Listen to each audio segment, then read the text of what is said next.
Assalamualaikum warahmatullahi wabarakatuh. Halo, kami dari kelompok 10 akan menjelaskan tentang pelayanan BK secara tidak langsung. Anggota kelompok kami yaitu saya sendiri, Rifah Najia, teman saya Vivi Farihatun Alfiana, dan juga Muhammad Farhan.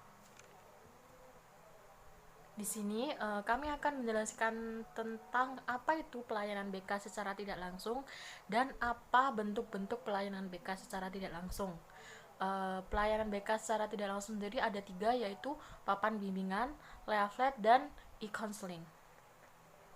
Langsung saja, untuk pengertian pelayanan BK secara tidak langsung. Jadi sebelumnya saya akan mereview ulang tentang apa itu bimbingan dan konseling. Jadi bimbingan dan konseling adalah proses bantuan atau pertolongan yang diberikan oleh pembimbing atau biasa disebut dengan konselor kepada individu atau konseli melalui pertemuan tatap muka atau hubungan timbal balik antar keduanya. Agar konseli memiliki kemampuan atau kecakapan melihat dan menemukan masalahnya serta mampu memecahkan masalahnya sendiri.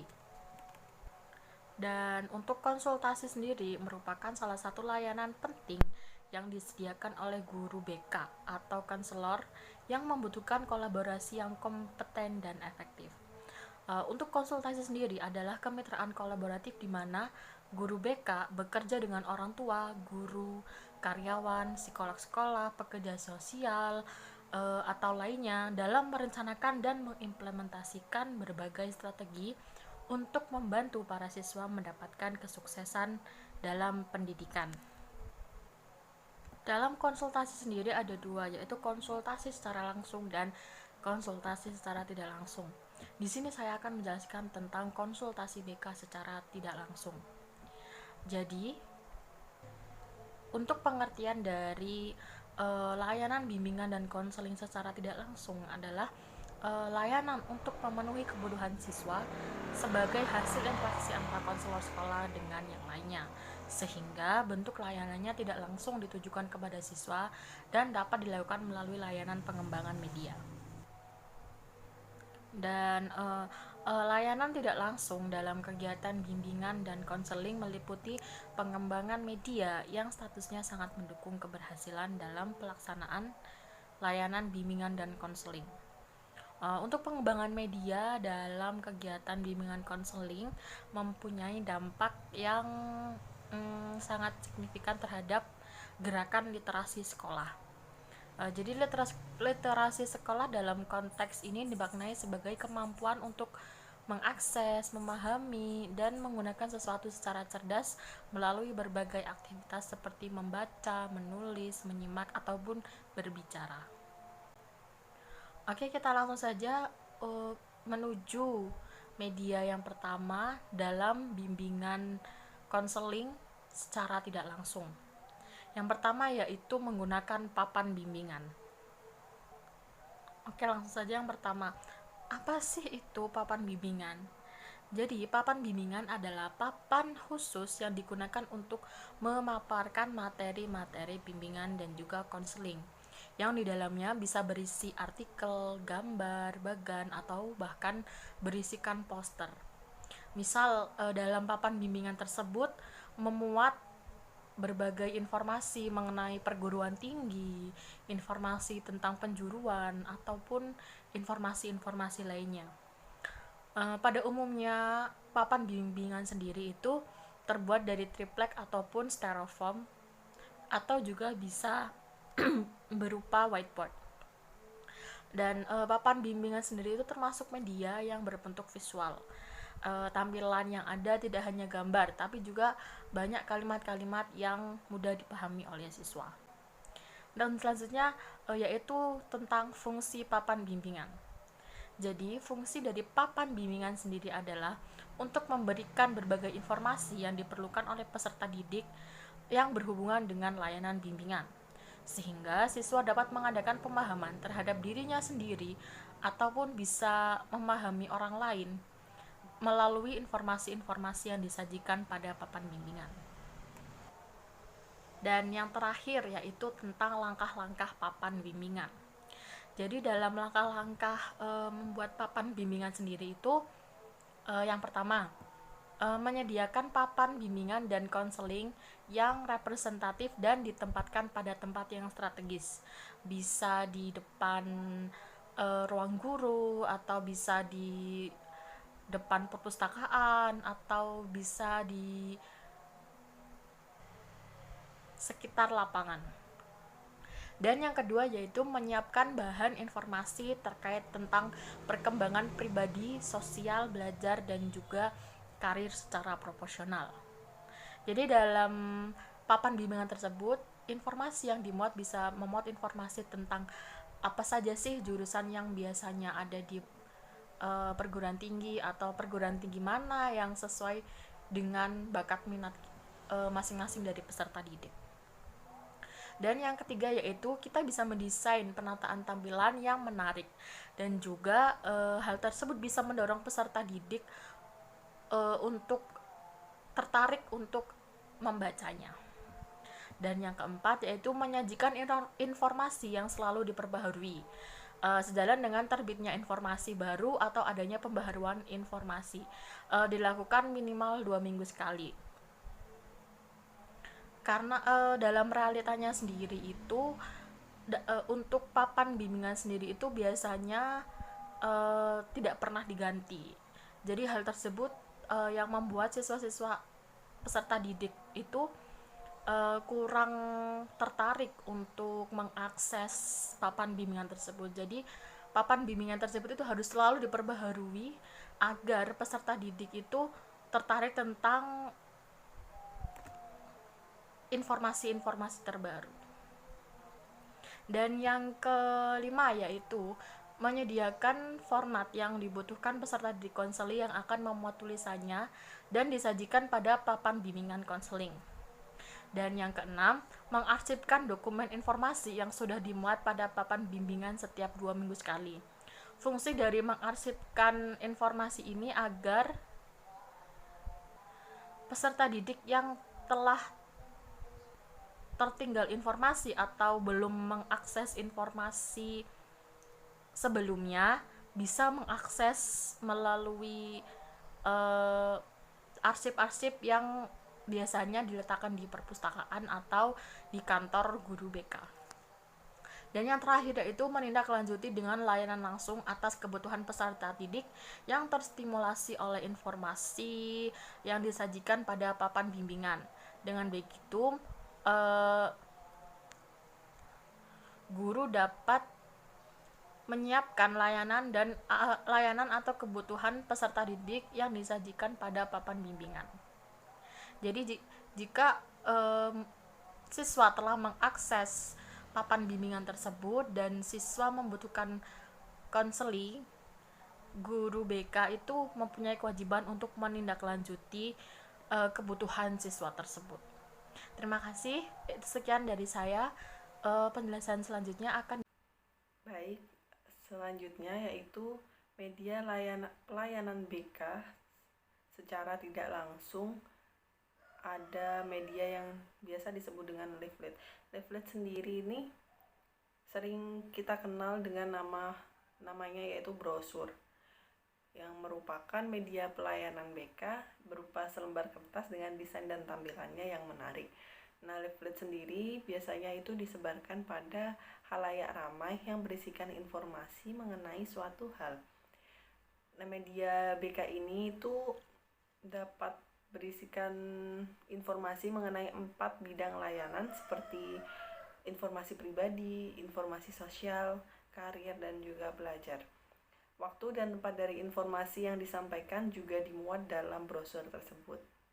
Nah, media leaflet sendiri dapat dicetak biasanya dalam satu halaman atau beberapa halaman dan bisa dikemas dalam bentuk kelipatan seperti brosur pada umumnya. Nah, biasanya juga terdiri dari 200 hingga 400 suku kata disertai dengan gambar yang menarik untuk mendukung isi dari leaflet tersebut. Leaflet sendiri ini mempunyai tujuan yaitu sebagai media untuk menyampaikan berbagai informasi terkait dengan kebutuhan siswa. Leaflet juga dapat memberikan informasi mengenai karir, misalkan si siswa ini akan melakukan job fair dalam rangka melakukan pencarian mengenai info perguruan tinggi, dunia kerja, dan sebagainya. Nah, brosur juga biasanya dibuat untuk menarik siswa yang akan melakukan perekrutan anggota kelompok dalam kegiatan bimbingan kelompok. Nah, berikut ini contoh dari penampakan leaflet tersendiri ya. Nah, cara membuat leaflet tersendiri itu juga sangatlah mudah. Kita dapat menggunakan aplikasi ataupun dapat menggunakan Miss Word biasa secara manual. Sebelum membuat leaflet, berikut adalah hal yang perlu diperhatikan, yaitu diantaranya kita harus memperhatikan materi yang akan menjadi layanan BK. Yang kedua yaitu kita harus memperhatikan gambarnya yang mendukung informasi yang akan kita sebar. Yang ketiga yaitu jika kita memiliki logo, bisa kita sertakan logo tersebut di dalam selebaran leaflet. Nah, membuat leaflet juga ada prosedur-prosedurnya. Bukan tidak sembarangan untuk membuat brosur tersebut. Dalam leaflet perlu diadakan pelatihan, misalnya kepada guru BK ataupun kepada konselor agar mereka itu mempunyai keterampilan berkreasi untuk memberikan berbagai informasi sehingga dapat dikemas dalam bentuk yang menarik dan memiliki eksistensi BK di sekolah itu semakin bagus gitu. Berikut adalah langkah-langkahnya, beberapa langkah untuk yang harus diperhatikan untuk membuat brosur atau leaflet tersebut. Yang pertama yaitu menentukan tema kegiatan. Nah, untuk menentukan tema tersendiri itu kita harus merumuskan temanya itu secara singkat, namun merumuskan tema dan yang memiliki isi secara singkat namun komunikatif atau mudah untuk dibaca dan dicerna oleh audiens. Nah, yang kedua yaitu membuat kategori materi yang digunakan sebagai bahan informasi. Misalnya halaman 1 itu mengenai topik informasi dan yang halaman 2 itu mengenai rasionalisasi kegiatan tersebut. Sedangkan yang ketiga, mendesain leafletnya hendaknya memperhatikan layoutnya, warna dan pilihan huruf. Misalkan hurufnya itu bernuansa estetika namun bisa terbaca dengan jelas oleh pembaca. Warnanya itu yang dipilih juga tidak terlalu pekat sehingga menutupi tulisan.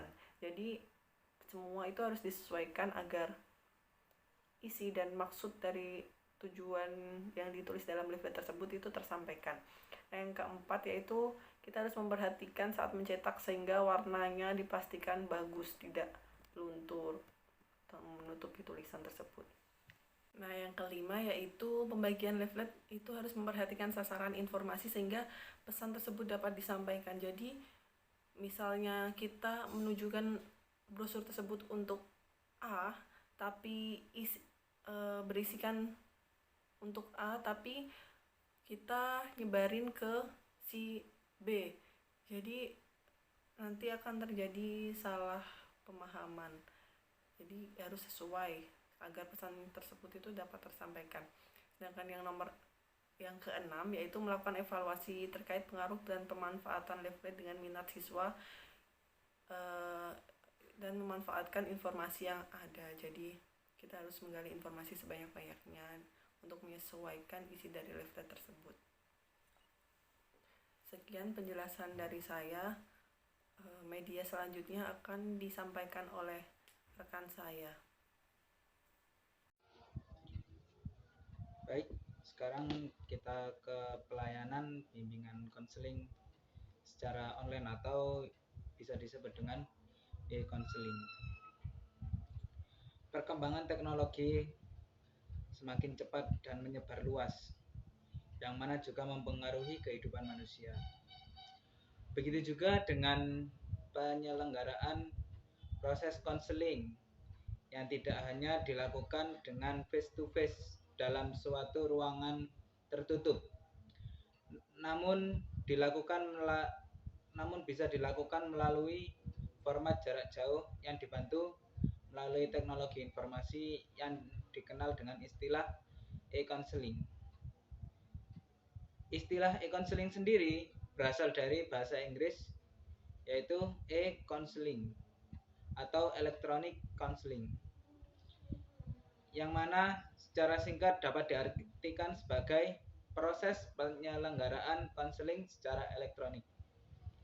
Nah, dengan adanya teknologi ini kita dapat melakukan bimbingan konseling secara online. Adapun macam-macamnya e-counseling terbagi menjadi 3, yakni konseling menggunakan email, konseling menggunakan chatting, konseling menggunakan video conference. Konseling menggunakan email, layanan ini dapat menggunakan email yang mana memiliki sifat lebih pribadi. Siswa-siswi dapat menguraikan masalah yang mereka hadapi dengan cukup lengkap dan jelas. Karena via email sendiri seperti halnya surat menyurat. Jadi siswa-siswi dapat menguraikan masalahnya sesuai dengan apa yang mereka butuhkan. Layanan ini memberikan kemudahan bagi siswa-siswi yang mana senang menulis. Jadi dalam mengungkapkan permasalahannya, siswa-siswi dapat menjelaskan dengan baik. Panduan untuk menggunakan layanan konseling via email. Yang pertama, siswa-siswi harus memiliki email terlebih dahulu, lalu mengirimkannya kepada konselor.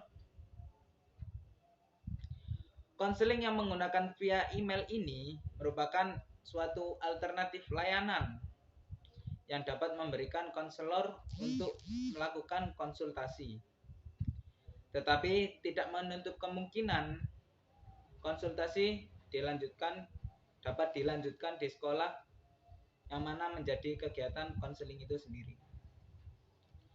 Untuk konseling menggunakan chatting, text chat merupakan bagian komunikasi secara real time melalui internet.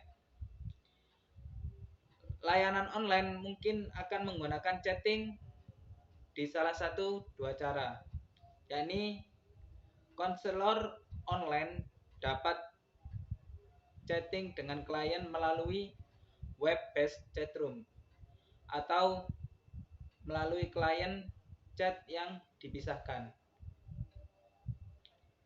Banyak obrolan yang difasilitasi oleh web aplikasi berbasis instant messenger atau program yang tidak menggunakan instant messaging, seperti halnya Google Talk, iChat, Skype, AOL Instant Manager, WhatsApp, Line, Microsoft Manager, dan lain-lain sebagainya. Yang mana aplikasi tersebut merupakan beberapa layanan IM atau Instant Messenger yang paling umum untuk digunakan. Untuk cara kerjanya, yakni seperti halnya kita di WA ya. Seperti halnya kita di WA, di situ ada kontak nama kita. Kemudian kita tinggal mengirimkan permasalahan kita kepada si konselor. Kemudian untuk konseling menggunakan video conference ini kurang lebih seperti chat, konseling menggunakan chatting. Yakni sama-sama menggunakan real time yang mana menggunakan internet. Akan tetapi bedanya di sini ya telah kita ketahui seperti halnya kita menggunakan Zoom atau Google Meet atau aplikasi lainnya yang mana memuat dengan video teleconference. Seperti itu. Kemudian untuk selanjutnya Prinsip dan etika konseling. Revolusi internet dan mobile komunikasi menyediakan orang-orang dengan cara baru untuk berinteraksi antar satu sama lain. Hal ini dilakukan oleh orang seluruh dunia dapat berkomunikasi dengan mudah, langsung, dan segera melalui teks, suara, dan atau bahkan video conference. Namun, ketika seorang praktisi individu atau organisasi tergoda untuk hanya pergi online dan menawarkan layanan profesional untuk komunitas global, sangat penting bahwa mereka ingat tidak semua klien dan atau situasinya dapat atau harus ditangani secara online. Semisal, jika si klien ini memiliki masalah, seperti halnya dia memiliki pemikiran ingin bunuh diri ya, itu dia tidak bisa dilakukan secara online. Karena apa? Jika dilakukan secara online akan terjadi yang namanya miskomunikasi. Nah, dari miskomunikasi ini yang mana tugasnya seorang konselor ini untuk memperbaiki, memberikan masukan ke si konseli ini akan menjadi salah kaprah jika dilakukan secara online seperti itu. Maka ada baiknya hal ini dapat dilakukan secara offline jika misalnya masalah klien tersebut ingin bunuh diri seperti itu.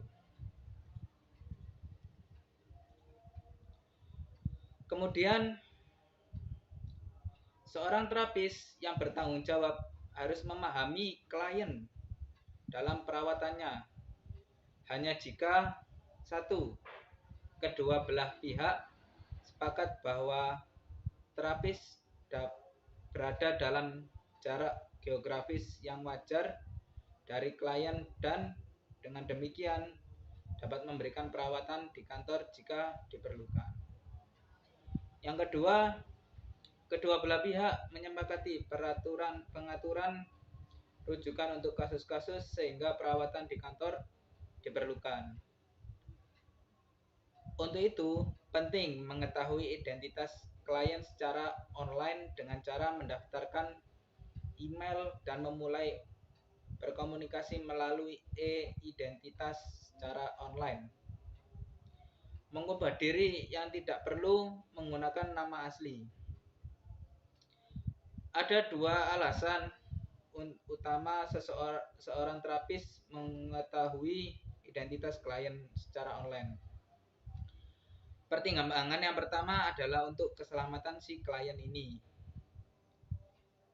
Yang mana kita ketahui ya bahwasanya cybercrime itu sudah banyak sehingga digunakannya e-identitas atau nama alias yang mana sehingga si klien ini dia tidak diketahui oleh si konselor ini, baik si konselor ini maupun orang lain seperti itu, sehingga terjadinya adanya asas kerahasiaan seperti itu ya.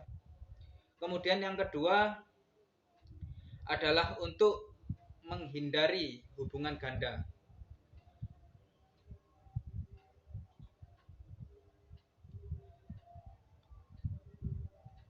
Maksud hubungan ganda ini adalah apabila si konselor ini memiliki hubungan